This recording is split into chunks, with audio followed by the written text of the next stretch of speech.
Ever feel like you're on autopilot, letting life's temptations pull you wherever they please? Let me be upfront, this video isn't for everyone. If you're okay with living in the middle, never really stretching to become your best self, then stop watching right now. You see, self-control is like a superpower, but only a few dare to master it. So ask yourself, are you ready to challenge yourself, to step out of your comfort zone, to stop just hoping for change and actually make it happen? I've walked this path myself, and I can tell you, once you've tasted the kind of power self-control brings, there's no turning back. But it's not easy. And if you're up for it, keep watching. Let's break down 8 proven ways to get instant self-control and finally taking control of your life. Self-control isn't something that comes naturally for most of us. It's built through choices and challenges. I used to think I was pretty disciplined, but every time I set a goal, I'd find myself distracted, making excuses or falling back into old patterns. It was frustrating, to say the least. One day I realized that I had 2 choices. Either keep living a life of missed potential or lock myself in a mental room, get real with myself, and start making serious changes. This video is my way of sharing what I've learned on that journey. I'm talking directly to you. Yes, you. Because if you're ready to push yourself, these steps can help you tap into the kind of power you never even knew you had. Number 1, identify your triggers. You know, self-control isn't about sheer willpower alone. It's about self-awareness. Every habit you have, every impulse you struggle with, there's a trigger behind it. For me, my phone was a huge trigger. Just seeing it light up was enough to pull me out of my work or throw me off focus. I used to think it was harmless, but then I realized that one little glance at my phone would often lead to 10, even 20 minutes of mindless scrolling. It wasn't until I acknowledged this that I started making changes. If you want real self-control, you need to take a close look at what triggers you. Is it certain people, specific situations, even times of the day? Spend time identifying what's pulling you off track. Once you know what those triggers are, you can take control by finding ways to work around them. When you're aware of what throws you off, you're already halfway to mastering yourself. Number 2, practice delayed gratification. We live in a world where everything is designed to give us what we want instantly. And that constant access to instant rewards is killing our self-control.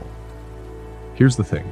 Delayed gratification, or choosing to wait for something rather than indulging in it immediately, is one of the most powerful ways to build self-control. This was a huge challenge for me.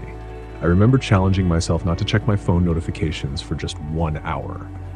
That 1 hour felt like forever, but it taught me something powerful. I could resist that urge. When you practice delayed gratification, it's like telling your brain, I'm in control. Start small. Tell yourself to wait 10 minutes before checking social media, or hold off on that snack until you've accomplished something meaningful. Over time, these small moments of delay build your self-control muscle, and you'll find it gets easier and easier to resist instant impulses. Number 3, set clear boundaries.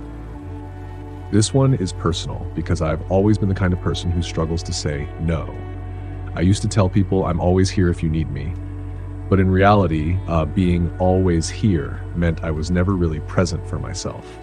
Self-control isn't just about managing impulses, it's about knowing when to set limits. Think about the times you get derailed in your day. Is it because you're constantly letting others interrupt you? Maybe you're saying yes to too many things. Self-control means having the strength to set boundaries. Make it clear to yourself and others when you're working, when you need focus, and when you're not available. It might feel uncomfortable at first, but those boundaries protect your energy and focus. Start with small boundaries. Decide that certain times of the day are yours and yours alone. Soon enough, you'll feel the impact it has on your self-control. Number 4, visualize the long-term goal. Let's be real. Without a strong reason why, self-control feels like torture. I used to go through the motions, telling myself to resist this or stay away from that, but deep down, I had no vision to keep me going.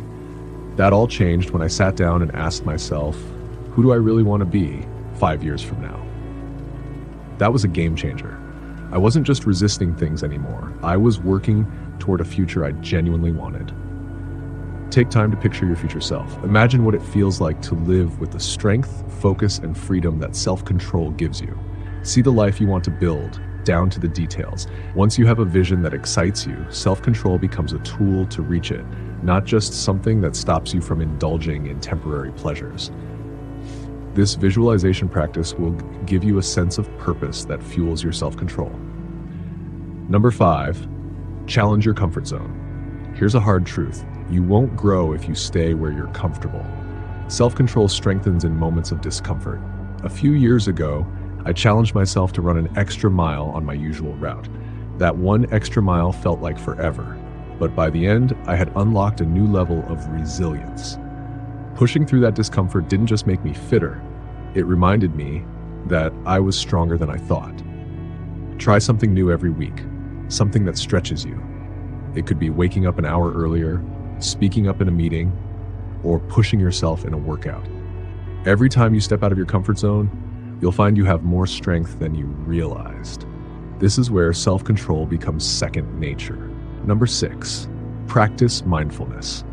In a world full of distractions, mindfulness is like a breath of fresh air for your mind. There was a time when my attention was all over the place. I'd sit down to focus, and 5 minutes later, I'd be lost in a sea of distractions. Practicing mindfulness was my way out. By taking just a few minutes each day to focus on my breath, I started to anchor myself in the present. Mindfulness helps you pause before acting on impulse. Next time you're feeling tempted, try taking a deep breath.